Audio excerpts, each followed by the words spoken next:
Okay, just for fun, what is one piece of advice that I would give to new writers? Where you are right now is not where you want to be. So you start crafting the habits, you start figuring out your process right now, like today, like with me. Build your writer's foundation.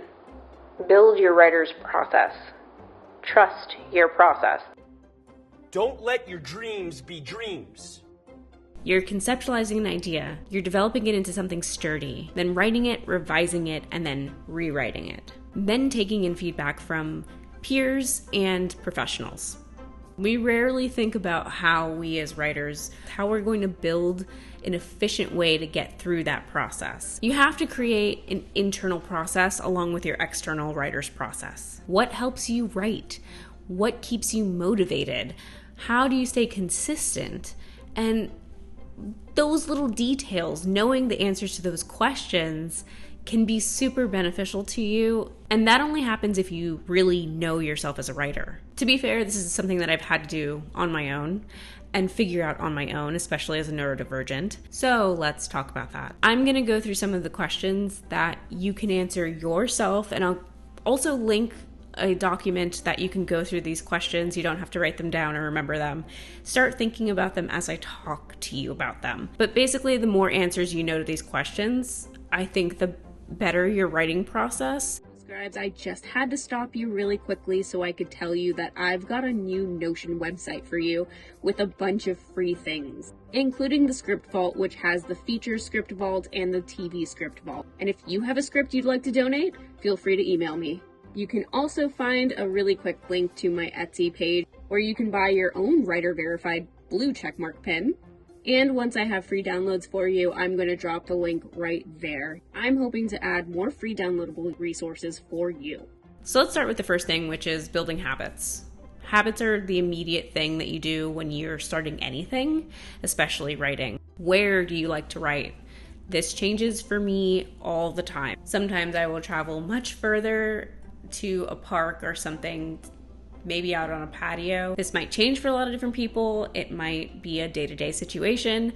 You go wherever you are the least distracted. What days do you like to write? Because the importance of what days is that the weekends sometimes are for resting, and your body might know that and your brain might know that and shut down on weekends. Maybe you are doing all of your writing on the weekends. Your 2 days off, whatever those days might be, those are your days off to go somewhere, do an adventure, go to a coffee shop and write. Do you write with people or without people? Are you someone who likes to just sit in a coffee shop and you're completely alone, but the sound of other people kind of gets you motivated, keeps you in that headspace of keeping yourself focused and writing? Do you like to go to a really quiet library with friends? Do you like to go to someone's house with a group of other writers? Do you only like to write with one other person? Do you mind writing with like 10 other people? How do you like to write? Who do you like to write with? Are you someone who's tracking your goals, or do you not like to track your goals? You can track your goals in time, in words, in pages. There's so many ways to track and get the data that's most helpful to you. That will tell you when you like to write, what time, with who. All of that is data that helps you build your process. I pretty much have these videos online to give me the data that I need, because I've had to speak about this so often that I have recognized the patterns through the data, and I have figured out what works for me. Can you write without external motivation? Do you need internal motivation? How does that work for you?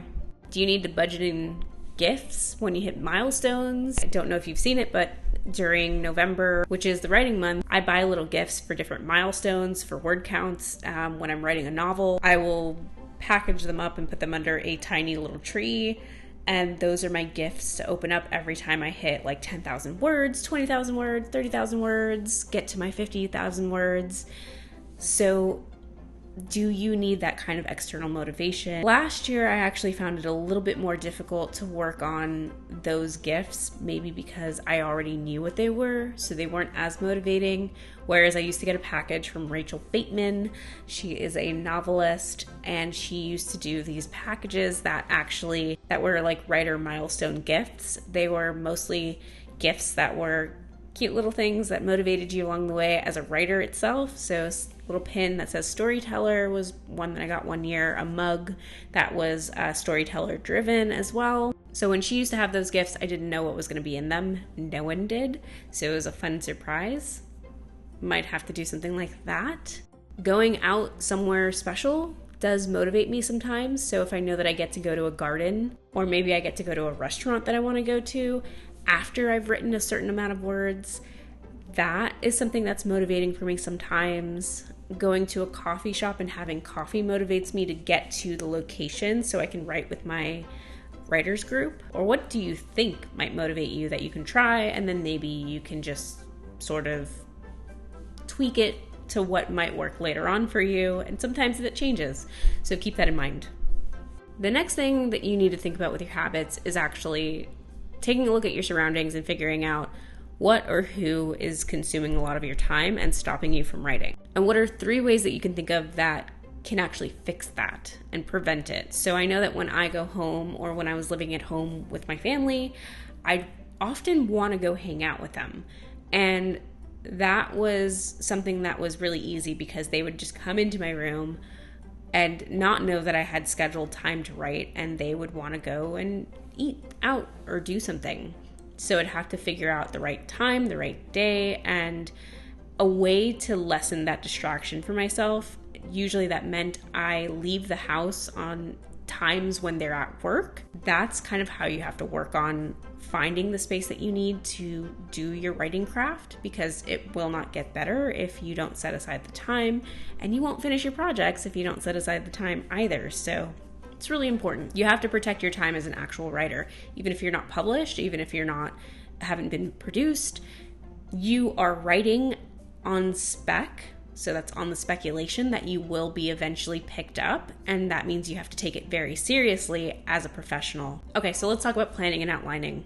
How long do you do your research, and do you need to stop it before it gets out of hand? Because there are some people who can spend days and forever just researching and developing their outline, as I have for one of my Christmas and July scripts that I've been writing.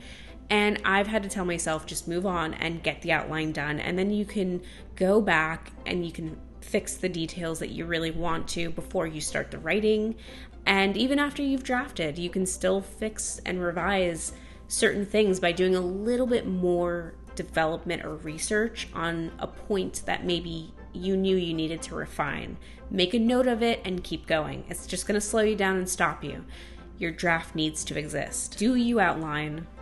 Outlining is, I know, it's a big topic. A lot of people don't like to outline. A lot of people like to outline. I myself didn't like to outline in the very beginning, and then found that I really just can't make sense of the chronological events if I don't list them out and verify that they make sense. And then I can do the thing that I like the most, which is write dialogue. I've always liked writing dialogue more than writing the action. So are you a plotter outliner?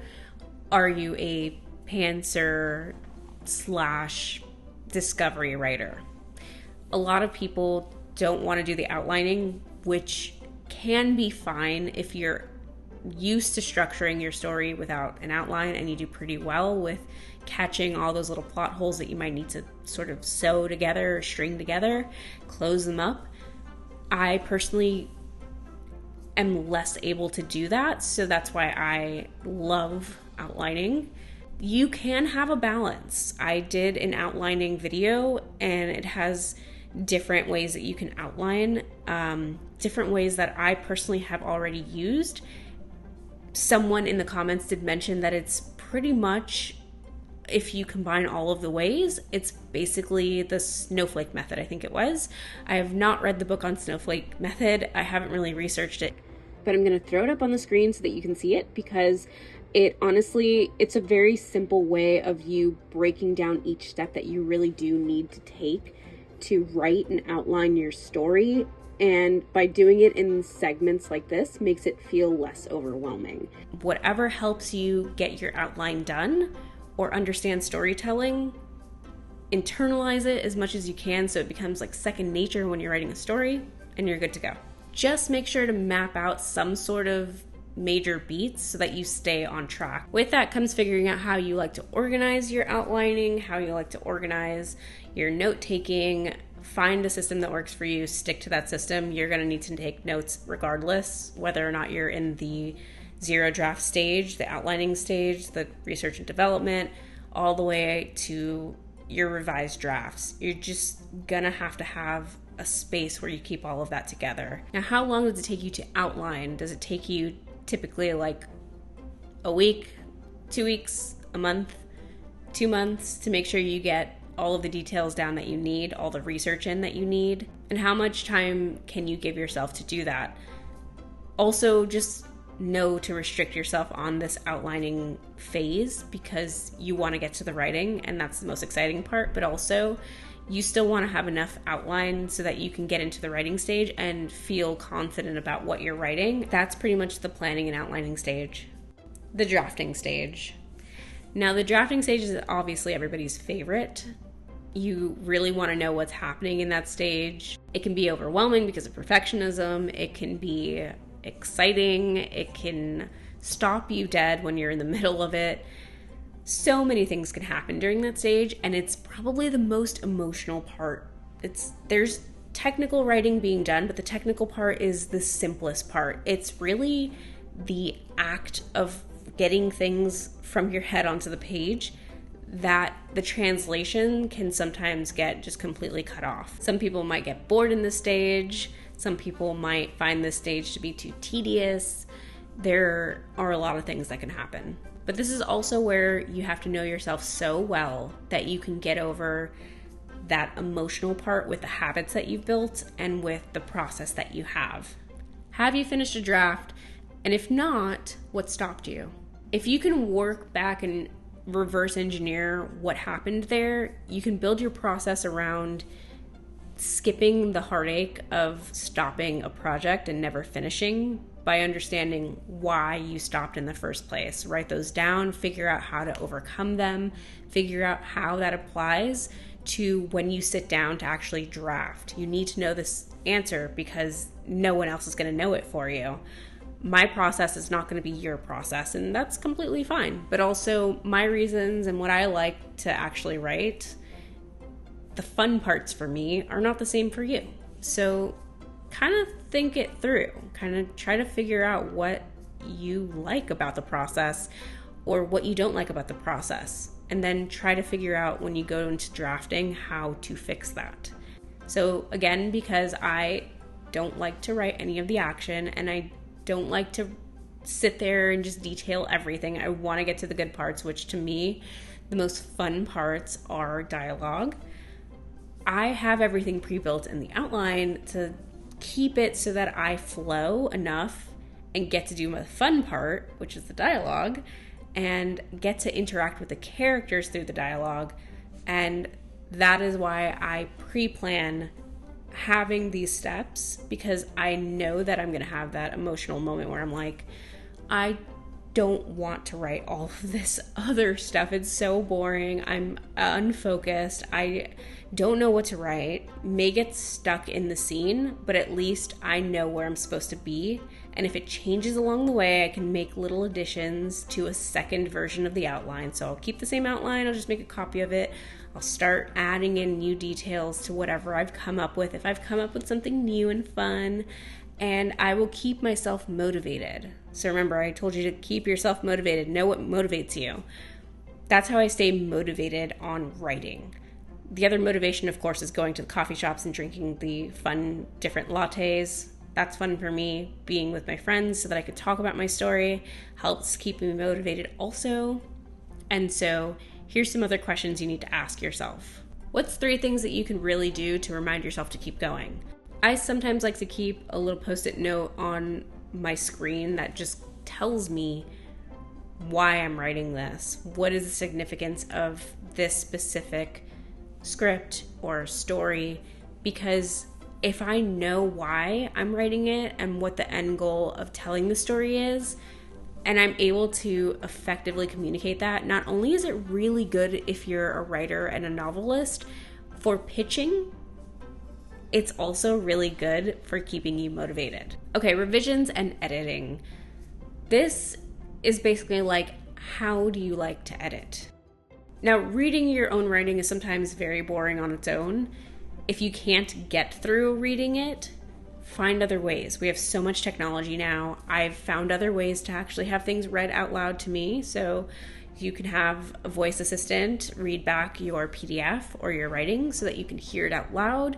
You can speak it out loud. You can do a table read. There's lots of different ways to get your stuff read out loud or listen to it so that you can actually go back and do revisions. You can also join groups on Facebook for screenwriting or novel writing, and sometimes people are willing to trade with you, so you can do a script swap. You can also hire people on Fiverr to read your stuff. I had my own Fiverr gig where I would actually read other people's scripts so that I can give them feedback as well. There are tons of people online who are willing to read your script for a small fee, and it's much less than what you might pay if you are going to a larger coverage website. I really hope this helps you with your writer's process. I wanted to talk about the process of creating your own writer's arc by figuring yourself out as a writer and listening to yourself, how you're motivated, how you work, and understanding yourself. Because when you get to the point where you are professional, they're going to want to know how your process works too. And if you don't know it, they can't help you build it as well as you can help yourself build it. Thanks so much for sticking with me on this one, Scribes, and I hope to see you on the next one.